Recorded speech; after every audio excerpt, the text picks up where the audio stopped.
Hazırda biz Azərpoçtun Əcəmi Naxçıvani küçəsində yerləşən şəbəkəsi qarşısındayıq. Bu küçə Azərbaycan memarlıq tarixində öz silinməz izini qoymuş Əcəmi Naxçıvaninin adını daşımaqdadır.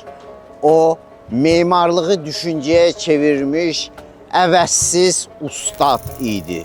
O, İraq Sultanlığında Azərbaycan Atabəylər dövləti ərazisində yaşamışdır.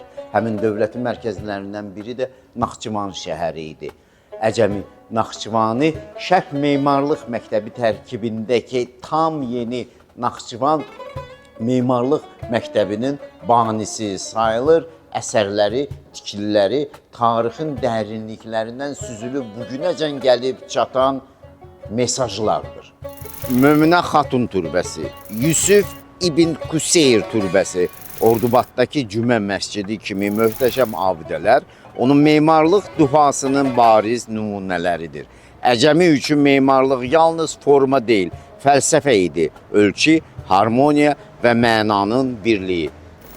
Hazırda Azərpoçtun Əcəmi Naxçıvani küçəsində yerləşən şəbəkəsi də eyni missiyanı daşıyır.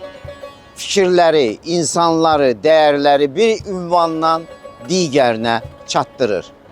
Əcəmi Naxçıvani memarlığı necə zamanlar arasında əlaqə yaradırsa, məktublar da insanlar arasında gözə görünməz körpü rolunu oynayır. Azərpoçt tarix yaşadır.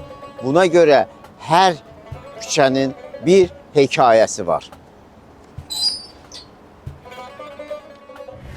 Onun yaradıcılığı bugün də öz aktuallığını qoruyur və mühüm memarlıq nümunəsi sayılır. Çünki Əcəmi Naxçıvaninin əsərləri düşünülmüş, məna yüklü əsərlərlə yaddan çıxmır.